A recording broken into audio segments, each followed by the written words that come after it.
Mon premier modem, je l'ai eu en 91. C'est un peu plus compliqué que ça, c'est-à-dire que euh, on avait apporté un Minitel, c'est-à-dire en gros un modem V23 euh, de France. Et à l'époque, ce qui s'appelait la RTT, qui était la régie des téléphones en Belgique, euh, avait commencé avait essayé de faire un 3615 euh, pour permettre aux Belges d'avoir accès à ce qu'on appelait non pas le Minitel à l'époque, mais le vidéotex. Et donc ça a commencé en Belgique vers 90, 91. Et j'ai eu donc ce premier modem qui était un Minitel, c'est-à-dire il y avait l'écran, il y avait le clavier, et le Minitel avait un modem V23 à l'intérieur. Et j'avais montré et je me connectais euh, à la passerelle belge, qui n'était pas 3615 mais 1310. Il fallait faire 1310 sur le clavier, je veux dire sur le téléphone. Et on pouvait atteindre le 3615 avec une passerelle qui coûtait, je crois, c'était 15 francs belges la minute pour surfer sur par exemple 3615 joystick ou 3615 tilt. Et je me souviens que j'avais des factures de 50 000 francs, c'est-à-dire un peu plus de 1000 euros, euh, 1250 € euh, de factures de téléphone parce que j'allais en 91 et en 92 sur les 3615 français. Donc on payait le prix belge plus la passerelle qui permettait d'aller sur les 3615. Et donc j'ai chatté pour la première fois avec des gens que je ne connaissais pas par modem en 91.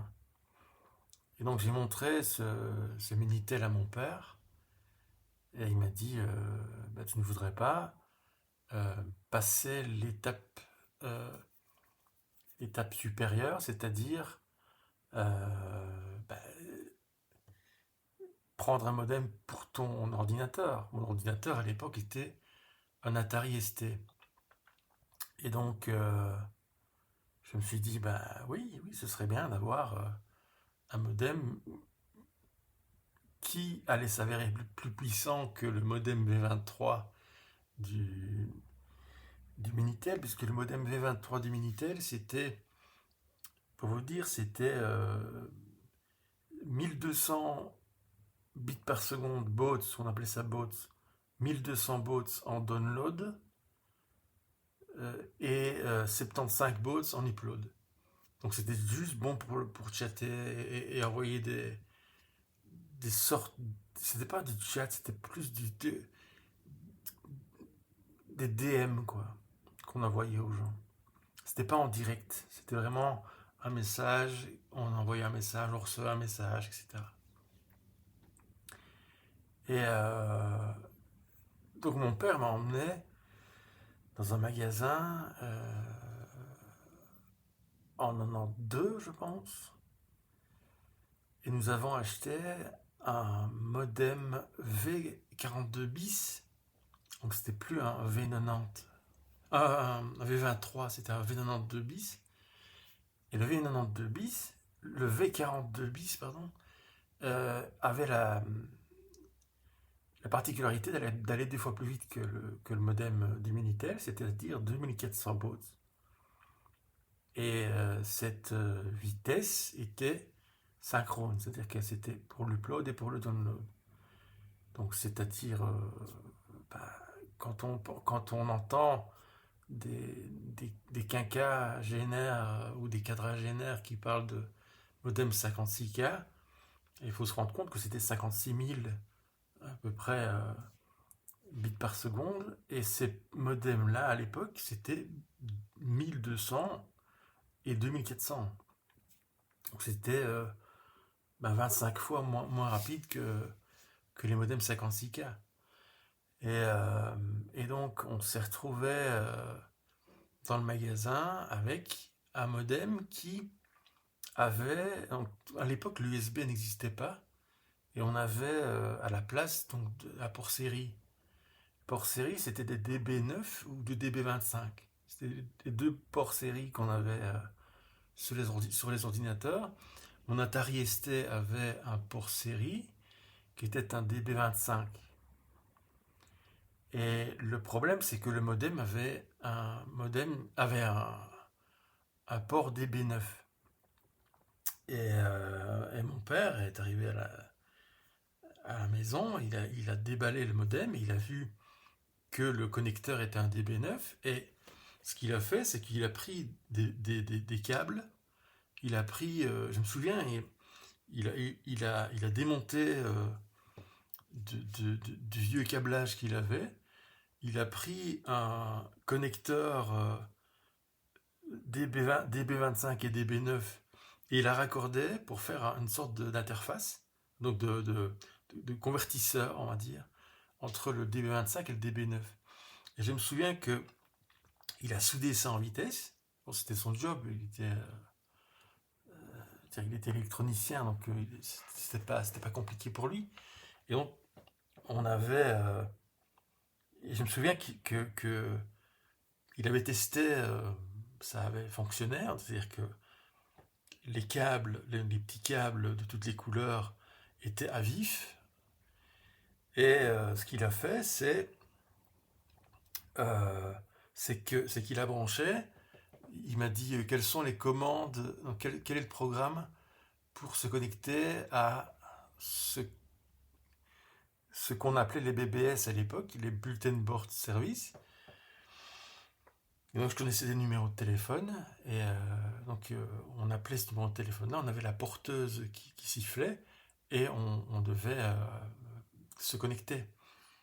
Et les commandes, c'était ATDT, et puis le numéro de téléphone, et puis pas ce genre de commandes qu'on appelait les ACE, je pense, les commandes ACE.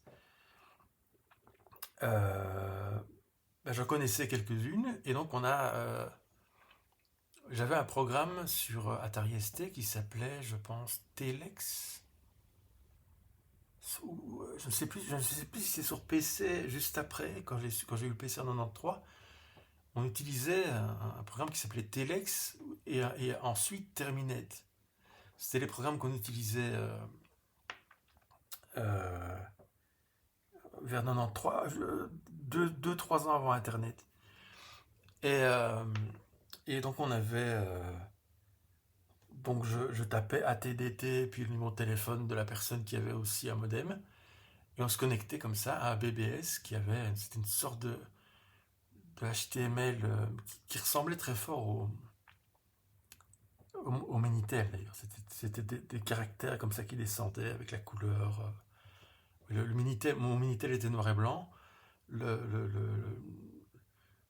le, les BBS étaient en couleur sur le ST. Et donc, euh, et donc le V42 bis avait 2400 baud, donc on avait vraiment un écran qui apparaissait très, très lentement. Et ça nous allait tout à fait. Et on pouvait commencer à télécharger des programmes, c'est-à-dire qu'on on a commencé à. Il y avait donc quand on se connectait sur un BBS, qui était en fait une personne qui avait un ordinateur allumé 24 sur 24, avec un disque dur, avec des milliers de programmes qu'on appelait les freeware et les shareware. Et donc on se connectait, et on pouvait aller dans la partie fichier, on pouvait parler avec le CISOP, c'est comme ça qu'il s'appelait, c'est-à-dire la personne qui s'occupait du bébé s'appelait le CISOP. Et on pouvait chatter avec lui, ou elle, parce que dans le, en l'occurrence, c'est assez marrant aussi ça à raconter. Je pourrais parler des heures de ça, mais en décembre 92, je pense que ça c'est. Je, j'ai, je me suis connecté à un BBS liégeois. Euh, c'était, euh, c'était assez. Je crois que c'était le BBS le plus réputé à Liège, qui s'appelait Schmurgel BBS. Et, euh, et donc, chose marrante, puisque c'est une anecdote, la, la CISOP, la CISOP s'appelait Valérie. Et Valérie avait une co-CISOP qui s'occupait aussi du, du, du BBS quand Valérie n'était pas là. Et cette jeune femme, s'appelait Pascal. Elles avaient des pseudonymes évidemment. Mais ce que je ne savais pas à l'époque, c'était que parfois, je me connectais à Schmurgel BBS, je commençais à discuter avec Valérie. Et chose que je ne savais pas, c'est que parfois, c'était Pascal qui répondait à sa place. Et donc, je chattais avec. Donc, c'était un chat.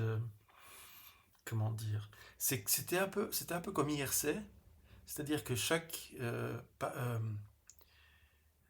phrase était au-dessus de l'autre, et à chaque fois qu'on appuyait sur Enter, on permettait un peu à l'autre de répondre. C'était une sorte de ping-pong comme ça. Alors, c'était à cette époque-là qu'on a eu les premiers smileys, c'est-à-dire les deux points, moins et parenthèse. Ça, on utilisait en 92. Et, euh, et, et, euh, et on s'est retrouvé avec des discussions avec Valérie, avec Pascal, avec d'autres. Mais ce qui est très marrant, c'est que pendant toutes ces années-là, et durant toutes ces années-là, le modem que je possédais allait évoluer. C'est-à-dire que je suis passé du V42 bis euh, au V90. Enfin, je pense qu'il y en a eu plusieurs, mais je pense que je me suis arrêté. Donc moi, je me suis arrêté au 33,6. Donc, c'était pas 56K, c'était 33K,6. C'est le plus haut modem que j'ai eu avant Internet. Et j'ai commencé. Mes premiers pas sur Internet étaient en 33,6K. Et, euh, et donc, euh, on avait la partie chat, je reviens en arrière, on avait la partie chat, on avait la partie fichier. Et la partie fichier, c'était tous les shareware et tous les freeware, dont Wolfenstein 3D, dont Doom, dont tout ça. Tout ça était téléchargeable dans des fichiers zip à plusieurs, plusieurs parties.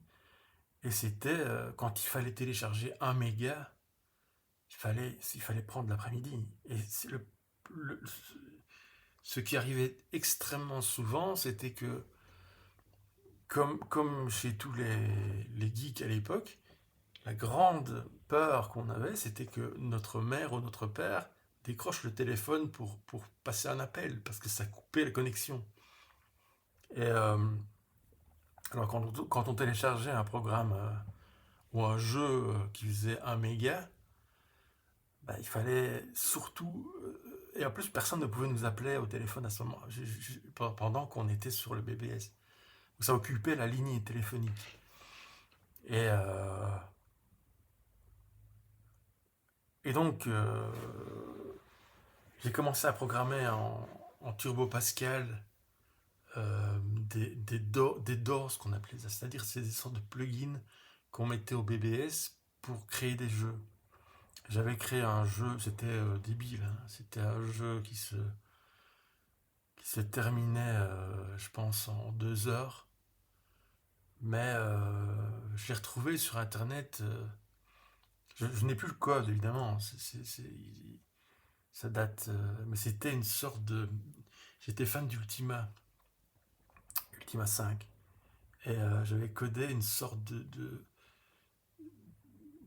version d'Ultima qui se passait non pas à multijoueur, mais qui était en ligne. C'est-à-dire que pas besoin de télécharger le jeu tournait sur le BBS. Et donc, on se connectait et le personnage se déplaçait dans un petit carré fait de caractères ASCII et, et on avait l'impression qu'il bougeait alors que c'était un rafraîchissement de la page qui se faisait.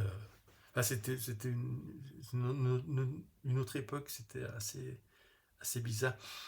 Et puis, euh, quand je suis arrivé au 33,6K, on a eu cette annonce en 94 que Internet allait arriver en Europe. Et tous les gens des BBS ont été les premiers à s'intéresser à Internet parce que on avait à l'époque sur les BBS la seule manière d'atteindre les gens qui étaient sur Internet aux USA, c'était de passer par Fidonet. Et Fidonet, c'était une messagerie, mais un message qu'on envoyait sur Fidonet prenait 15 jours pour arriver. Et donc on payait, je me souviens que le prix c'était 500 francs belges par an, c'est-à-dire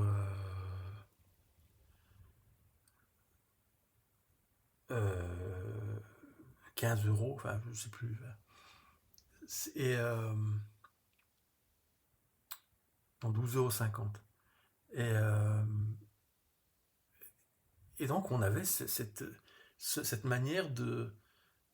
Alors il y avait alors les adresses internet étaient assez marrantes à décoder parce que sous Fidonet, les adresses internet étaient les adresses internet, donc nom prénom at isp.pi, c'était à l'envers.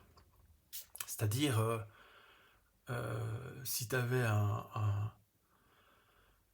une adresse at hotmail qui n'existait pas encore, mais si tu avais jeandupont at hotmail.com, ben, en fait, l'adresse c'était com.hotmail at dupont jean, et puis encore quelques caractères. Et donc, c'était assez marrant. J'ai envoyé un message à un programmeur que j'adorais, un mec, un geek, vraiment un geek qui faisait rêver les programmeurs de l'époque, qui s'appelait Dave Small. Et c'est la première personne à qui j'ai envoyé un email euh, par Fidonet, sans être sur Internet. Il m'a répondu, il m'a une longue lettre. À l'époque, on n'était pas beaucoup sollicité, donc j'imagine que c'était assez commun quand on avait un email, même quand on était connu, ou en tout cas connu de- c'était l'équivalent de tu envoies un email à Bill Gates et il te répond. C'était un peu ça. L'idée que je me suis faite de recevoir un email de Dave Small. Et la deuxième personne à qui j'ai envoyé un mail par Fidonet, c'était Yves Simon. Yves Simon, le chanteur français. Je voulais lui poser une question par rapport à sa chanson, ou plutôt lui dire que j'avais adoré Diabolomante. Il m'avait dit oui, il m'avait répondu très gentiment, mais il m'avait répondu en gros qu'il avait quand même écrit d'autres choses et qu'on lui parlait quand même beaucoup de Diabolomante et que toute sa carrière, c'était quand même, il y avait des albums quoi derrière et peu de gens écoutaient et on lui parlait tout le temps de Diabolomante. Après j'ai fait une sorte de gaffe quoi, mais bon. Et à cette époque-là, sont apparus vers 95. Donc, alors, en 94, on nous a prévenu que la seule manière d'aller sur Internet depuis chez soi, c'était d'avoir un modem qui allait au-delà de 28.8, c'est-à-dire la moitié de 56K. C'était suffisant. On pouvait y aller en 14.4. Bref, mais on a commencé à vendre des modems 56K dans des Fnac, dans des magasins spécialisés aussi, parce que on attendait, euh, on prévoyait l'arrivée d'Internet. Et moi, je n'ai jamais eu de 56K. Je n'ai jamais eu de modem 56K. Je suis toujours resté à 33.6. Et, euh, et donc, oui, alors, on nous apprend que si on veut, depuis chez nous, aller sur Internet, on doit s'abonner à ibm.net. Et il faut en plus avoir l'OS d'IBM. IBM et Microsoft à l'époque avaient fait un OS qui s'appelait OS2 Warp, qui était la seule manière d'aller sur Internet parce qu'il y avait, alors c'est un peu complexe, mais l'OS2 Warp est le premier OS qui intégrait TCP/IP. Et euh, c'était essentiel. Et il y avait Winsock, enfin il y avait plein de noms comme ça, je crois que c'était après sur Windows 95. Mais euh, OS2 Warp est sorti un peu avant Windows 95.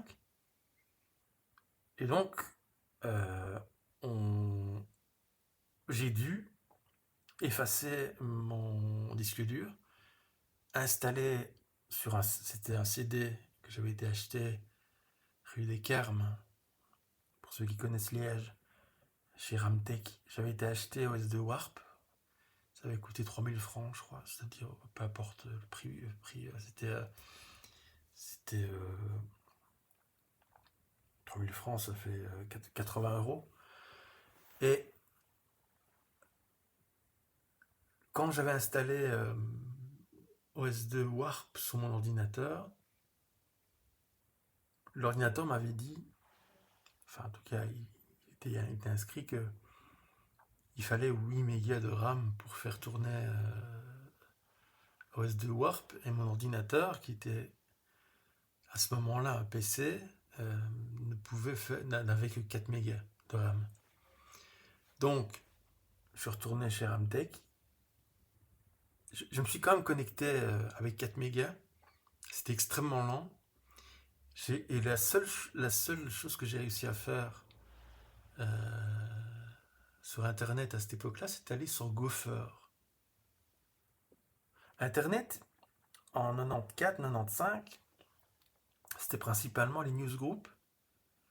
Euh, IRC allait arriver, ce qui allait révolutionner. On allait commencer à chatter.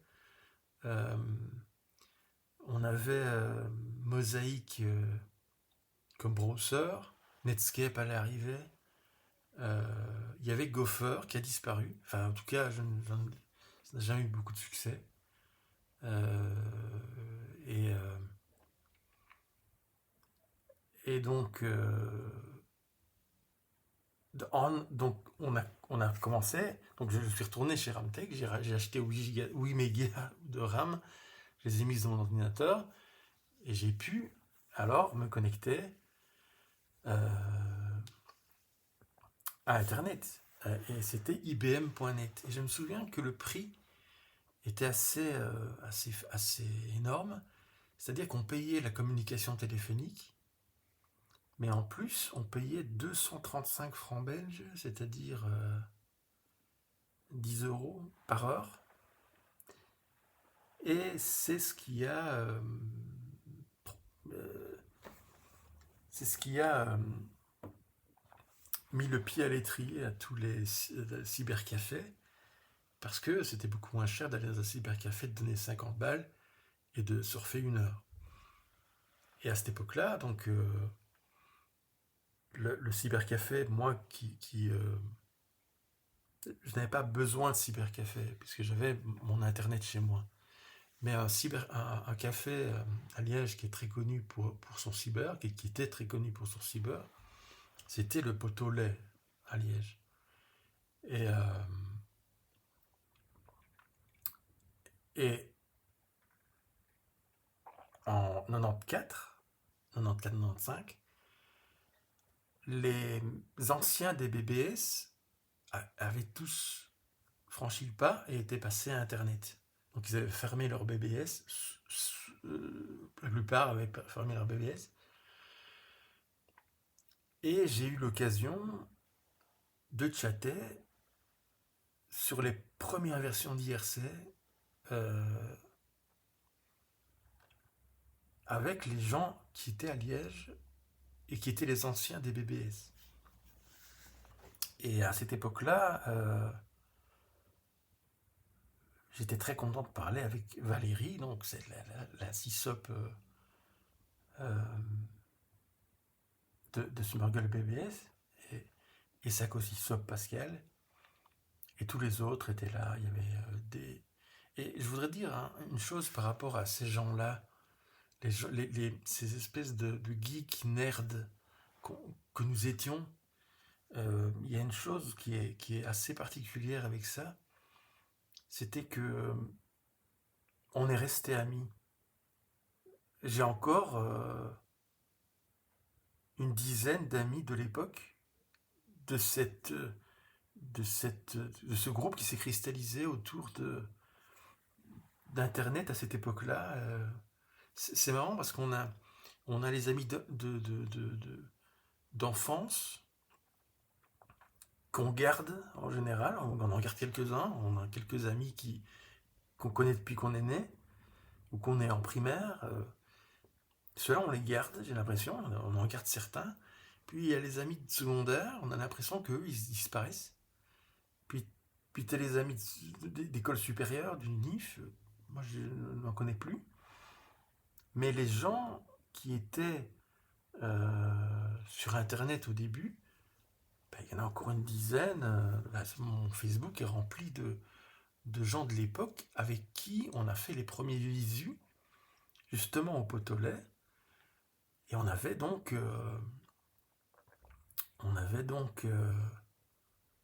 on s'est vu, c'est-à-dire c'était assez impressionnant. On sait tous ce qu'un visu est aujourd'hui. On a cette facilité à se parler et à se donner rendez-vous. Mais c'était extrêmement euh, troublant à l'époque de se dire que on se faisait en fait une image assez fantasmée d'une personne à qui on parlait par clavier, et on se retrouvait avec quelqu'un qui était tout à fait humain, qui avait... À l'époque, c'était très, très bizarre d'incarner les personnes qui avaient un pseudo. Pour un exemple tout simple, d'ailleurs on est toujours amis, il y avait quelqu'un qui s'appelait Albator,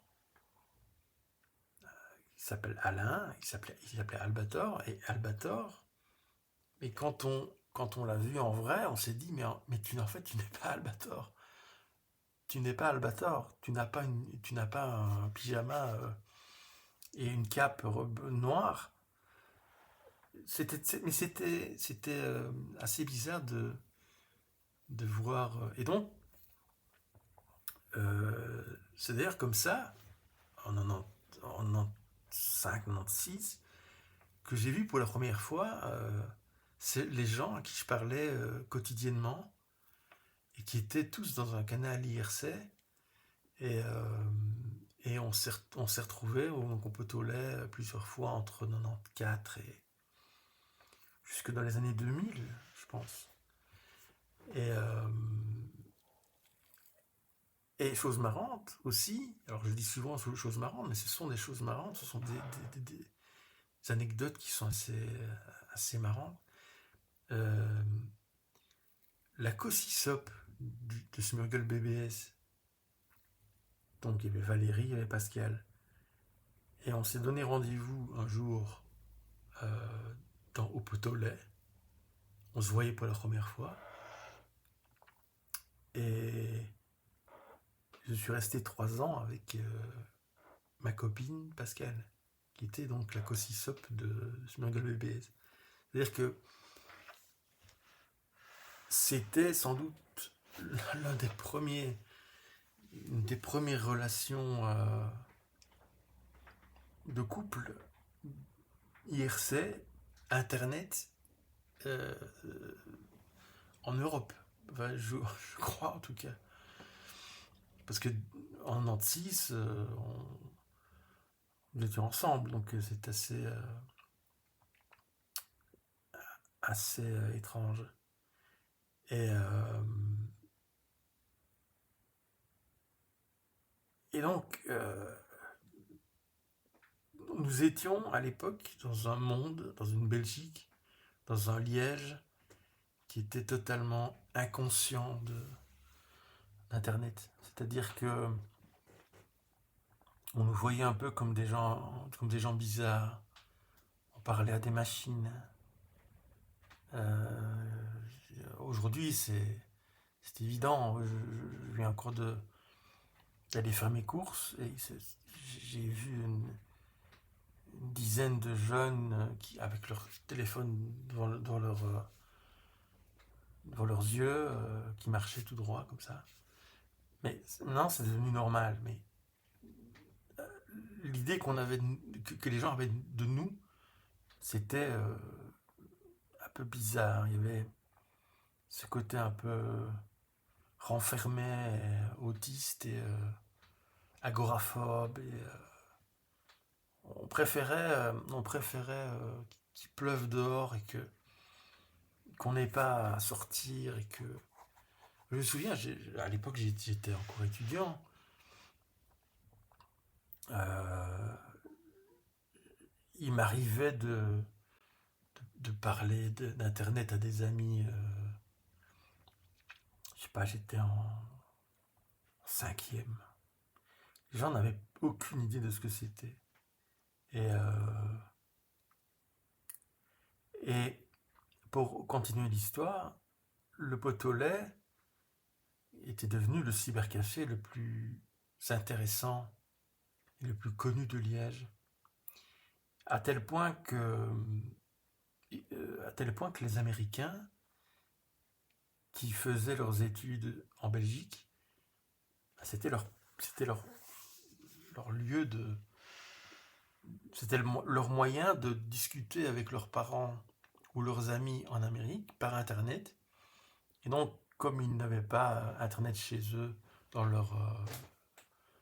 ce qu'on appelle ici un cote, dans leur appart d'étudiants, ben, ils venaient au Potolet. Donc on avait ce cybercafé qui était envahi d'Américains, généralement, de Québécois, de Canadiens, et, et qui donc parlaient. Et alors, on a été très étonnés de voir que de IRC, c'était pratiquement uniquement IRC, tous les ordinateurs avaient IRC installé, mais la première fois qu'on a entendu un Québécois appeler sa famille avec Roger Wilco, le gars avait un micro et il parlait à sa famille via Internet. C'était le. On était en 95, 96, je ne sais plus, 97, je ne sais plus. Mais c'était. On se disait, mais on est passé du texte à la voix, en quelques mois, et c'était magique. On avait vraiment l'impression que c'était magique. Et puis sont arrivés les premiers jeux de vidéo à Internet, donc qui étaient donc multijoueurs. Et je me souviens du seul élève de mon école qui s'est intéressé à Internet. Euh, il a commencé à vouloir jouer. Je lui ai montré Ultima Online et il s'est abonné. C'est la seule personne dans mon entourage proche, c'est-à-dire des condisciples de l'école, de mon école, c'était ce gars-là qui s'était abonné à Ultima Underworld. Et donc, et en 97, donc, je crois que Ultima Underworld est sorti en 97, je pense.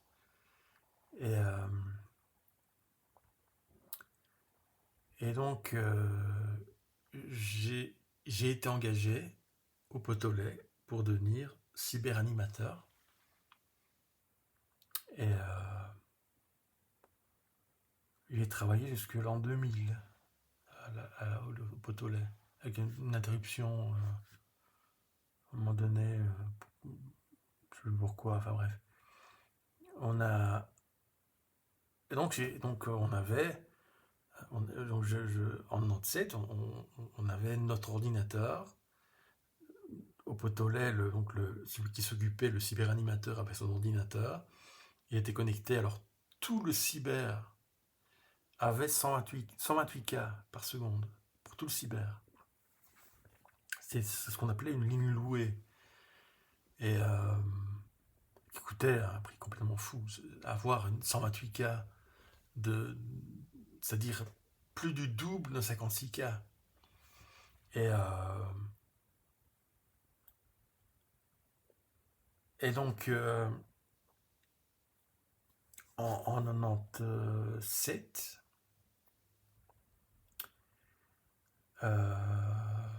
eh bien, je me suis retrouvé à aider les jeunes liégeois à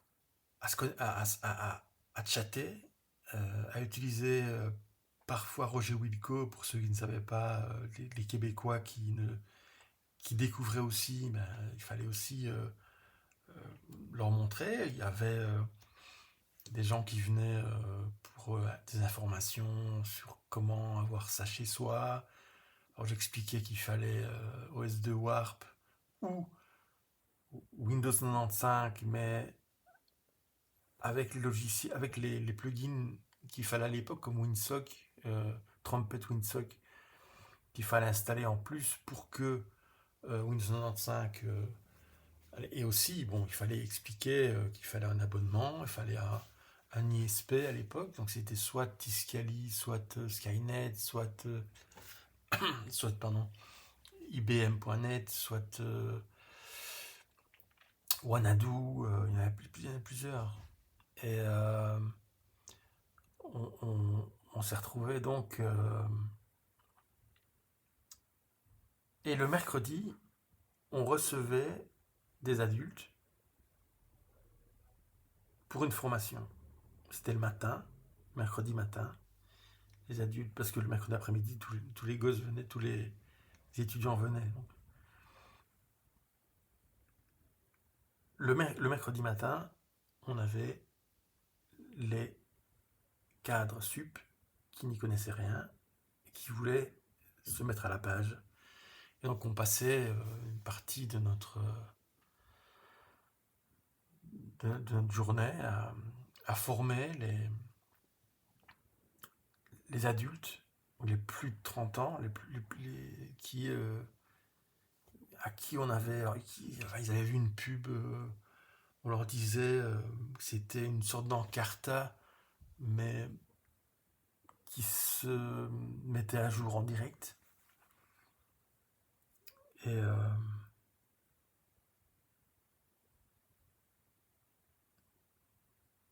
moi, j'ai travaillé là jusqu'en 2000. euh, et je me souviens que la raison que j'ai donnée à mon patron pour arrêter de travailler, ça a été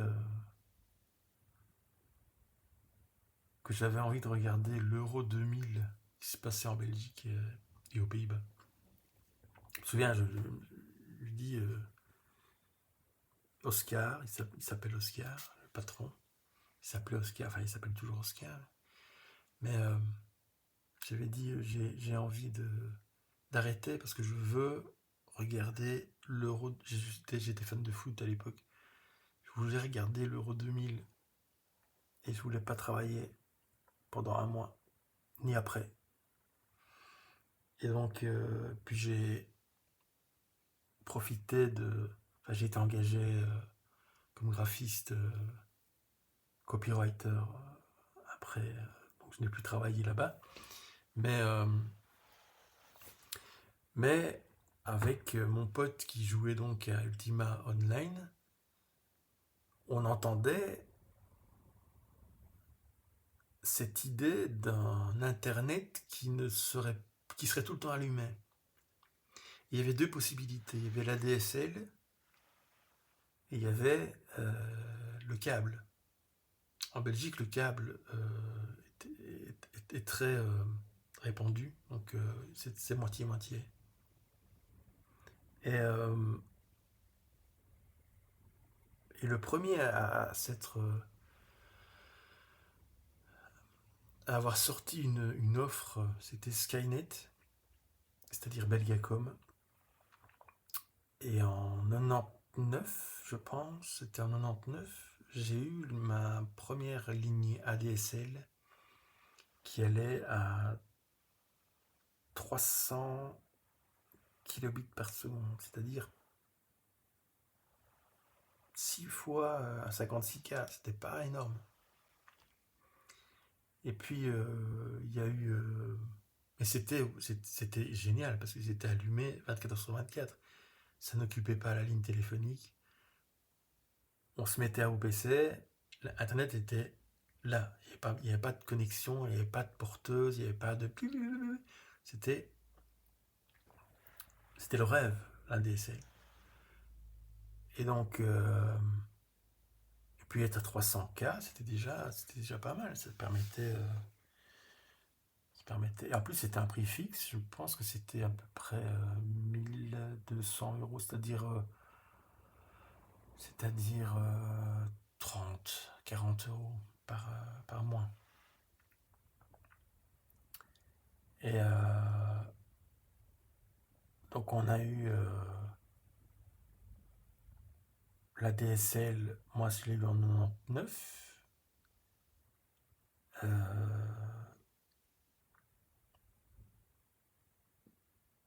Et puis, je pense que ça résume assez bien mes débuts d'Internet.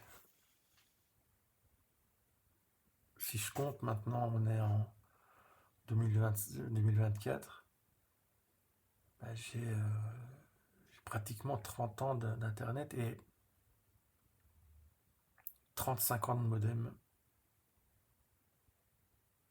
Et pourtant, j'ai encore rien foutu. Enfin bon, merci d'avoir écouté. Ce fut un plaisir. Bonne soirée.